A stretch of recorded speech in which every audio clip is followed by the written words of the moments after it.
కార్తీక మాసంలో తులసి చెట్టు దగ్గర పూజ ఎలా చేసుకున్నామో ఈ రోజైతే చూపిస్తానండి. Welcome to అమ్మమ్మస్ kitchen. అందరూ బాగుండాలి, అందులో నేను కూడా ఉండాలి. నేను జల్లెడని యూస్ చేసి అయితే ముగ్గు వేసుకోబోతున్నానండి. చిన్న జల్లెడ తీసుకున్నాను. తులసి అమ్మ దగ్గర జల్లెడని యూస్ చేసి దాంట్లో ముగ్గు వేస్తున్నానండి. దానికి ఉన్న చిన్న చిన్న హోల్స్ ద్వారా కిందికి ముగ్గు జారుతుంది కదండి, అది ఒక సర్కిల్ లాగా కరెక్ట్ షేప్ లో ఫామ్ అయిపోయి చూడడానికి చాలా అందంగా ఉంటుంది. మధ్యలో కొంచెం పసుపు కుంకుమ వేసుకొని దీపం పెట్టుకుంటే చాలా చాలా అందంగా ఉంటుంది. నేను జాజు వేసుకొని దానిపైన ముగ్గు వేసుకుంటానండి. నేను ప్రతి ఫ్రైడే అయితే జాజు కంపల్సరీ వేసుకుంటాను. నేను ఇప్పుడు కుబేర ముగ్గు వేసుకుంటున్నానండి. కుబేర ముగ్గు ఎప్పుడు కూడా తులసి చెట్టు దగ్గర కానీ, ఇంట్లో దేవుని గదిలో కానీ మాత్రమే వేసుకోవాలి. బయట నడిచే దారిలో మనం ఇంటి ఎదురుగా అంటే అక్కడకు నడుస్తాం కదండి, అలాంటి చోట్ల మనం కుబేర ముగ్గు వేయకూడదు.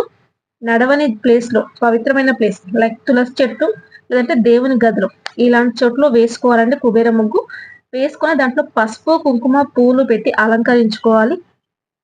నేను ఇక్కడ జాజు ఎందుకు వేసుకున్నానంటే, జాజు అంటే లక్ష్మీదేవికి చాలా ఇష్టం. అందులోనూ సిటీలో టైల్స్ సిమెంట్ వాటి మీద ముగ్గు అంతా హైలైట్ గా కనిపించదు. అదే మీరు ఒక్కసారి జాజు వేసి దానిపైన ముగ్గు వేసి చూడండి, ఎంత బాగా, అసలు మీరు కళ్ళు కూడా తిప్పుకోలేరు, అంత అందంగా ఉంటుంది. నేను కుబేర ముగ్గు చుట్టూ బార్డర్ అయితే వేస్తున్నానండి. అది కూడా నేను జల్లెడని యూజ్ చేసి ఒక సర్కిల్ ఫామ్ చేద్దామని అనుకున్నాను. నేను ఇంట్లో కార్తీక మాసం కదండి, ప్రతిరోజు పూజ చేసుకుంటాము. కానీ నేను ఈరోజు కుబేర ముగ్గు వేసుకుంటున్నాను కదా, మీకు కూడా ఒకసారి చూపిద్దామని అనిపించింది. అందుకని వీడియో చేస్తున్నాను నేను మీకు. ఒక సర్కిల్ అయితే ఫామ్ చేసుకుంటున్నానండి నేను. కుబేర ముగ్గు చుట్టూరా కుబేర ముగ్గు వేసుకోవడం వల్ల మీకు తెలిసిందే, లక్ష్మీదేవికి ఇష్టమైంది, లక్ష్మిని ఇంట్లోకి ఆహ్వానించేది. సాయంకాల సమయములో సంధ్యాదీపారాధనలో వచ్చును తల్లి వరలక్ష్మి, వచ్చును తల్లి మహాలక్ష్మి.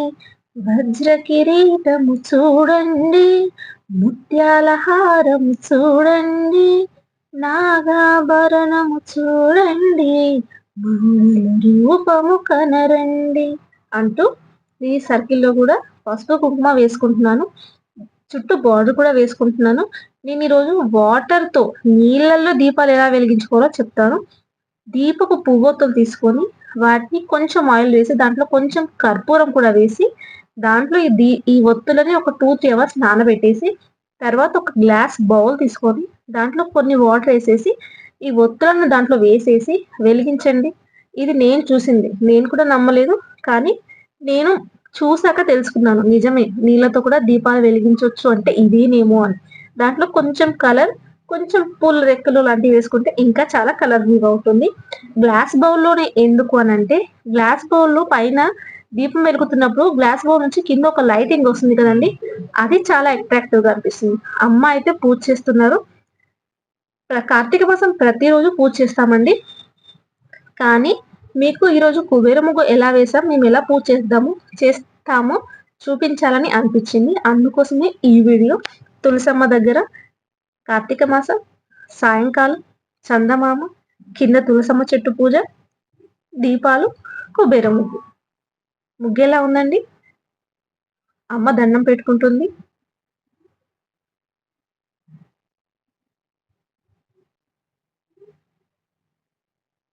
ఎంత చక్కగా ఉంది చూడండి తులసమ్మ ముగ్గు.